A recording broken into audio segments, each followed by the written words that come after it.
Halo anak-anak hebat, kembali lagi bersama Pak Guru di sini. Hari ini kita akan belajar di tema 2, subtema 3, menyayangi tumbuhan. Simak video pembelajaran berikut ya anak-anak. Ayo belajar. Anak-anak, ada yang pernah melakukan wawancara? Apakah anak-anak tahu apa itu wawancara? Baik, pada video pembelajaran kali ini, Bapak akan menjelaskan materi mengenai wawancara. Pengertian dari wawancara itu sendiri merupakan suatu kegiatan yang dilakukan untuk mengumpulkan data dan informasi dengan cara mengajukan pertanyaan kepada seorang narasumber. Unsur-unsur wawancara. Unsur-unsur atau hal-hal yang harus ada di dalam sebuah wawancara, itu yang pertama, pewawancara. Pewawancara yaitu orang yang mewawancarai atau orang yang mengajukan pertanyaan atau orang yang mencari informasi. Unsur yang kedua yaitu narasumber. Narasumber merupakan orang yang diwawancarai dan memiliki informasi terkait topik wawancara. Narasumber biasanya merupakan seorang yang ahli dalam bidang tertentu. Unsur yang ketiga yaitu topik wawancara dan daftar pertanyaan. Dan unsur yang keempat yaitu waktu dan tempat wawancara.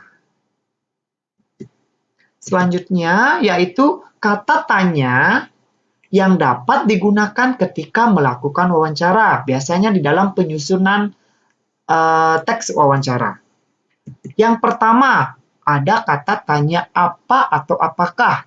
Kata tanya tersebut biasanya digunakan untuk menanyakan benda atau hal atau peristiwa yang terjadi.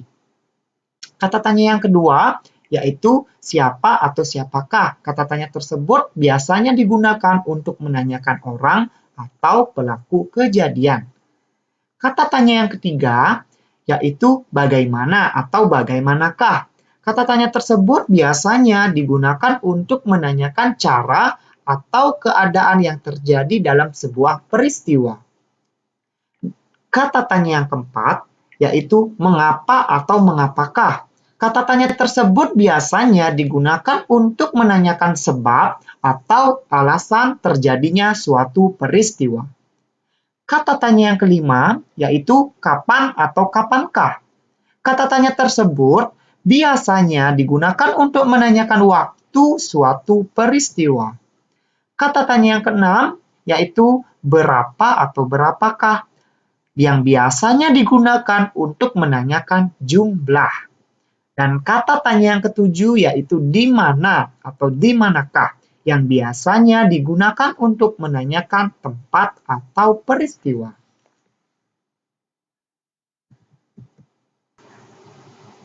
Materi berikutnya, Pak Guru akan menjelaskan mengenai garis bilangan. Apakah anak-anak ada yang tahu apa itu garis bilangan? Garis bilangan merupakan salah satu perwakilan garis yang mana setiap titiknya mewakili bilangan tertentu. Perhatikan contoh garis bilangan berikut ya anak-anak. Pada garis bilangan, di mana di setiap titiknya digambarkan dengan jarak yang sama. Dan penulisan angkanya dimulai dari angka 0. Secara berurutan 0, 1, 2, 3, 4, 5, dan seterusnya. Selain itu, pada garis bilangan juga terdapat tanda panah yang menunjukkan bahwa garis bilangan tersebut dapat diperpanjang sampai tak terhingga. Pada garis bilangan, semakin ke kanan, nilai bilangannya semakin besar. Selain menunjukkan urutan bilangan, Garis bilangan juga dapat digunakan untuk menyelesaikan soal penjumlahan. Penjumlahan dengan garis bilangan itu dapat dihitung dengan membuat tanda panah di atas garis bilangan sesuai dengan bilangan yang dijumlahkan. Hasil penjumlahan diperoleh dengan melihat bilangan yang sejajar dengan ujung panah terakhir. Baik, perhatikan contoh soal berikut ya anak-anak. 3 ditambah 5 itu sama dengan berapa ya? Baik, pertama anak-anak gambarkan dulu garis bilangannya. Ingat, pembuatan garis bilangan itu dimulai dari angka 0. Langkah pertama, anak-anak maju atau loncat sebanyak 3 langkah karena bilangan pertama adalah angka 3. Baik. Langsung anak-anak gambarkan garis yang pertama. Jadi garis yang pertama itu panjangnya sampai di angka 3. Kemudian karena ditambah dengan 5, anak-anak maju 5 langkah dari angka 3. Kemudian anak-anak buat garisnya sampai di 5 langkah terakhir dari angka 3. Oke, karena garis terakhir itu menunjukkan yang sejajar adalah angka 8. Maka 3 ditambah 5 itu hasilnya 8. Materi yang terakhir, Pak Guru akan menjelaskan mengenai keberagaman tugas di rumah.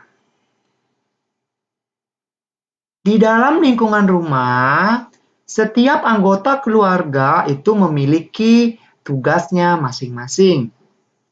Yang pertama, ada ayah. Ayah memiliki tugas yaitu yang pertama mencari nafkah untuk keluarga dan sebagai pemimpin dan pelindung keluarga. Anggota keluarga berikutnya yaitu ibu. Ibu itu memiliki tugas yaitu mengerjakan pekerjaan rumah dan yang kedua menyiapkan makanan untuk keluarga. Dan anggota keluarga berikutnya yaitu ada anak. Tugas anak di dalam rumah itu yang pertama adalah belajar dengan baik, menghormati orang tua, dan membantu orang tua. Baik.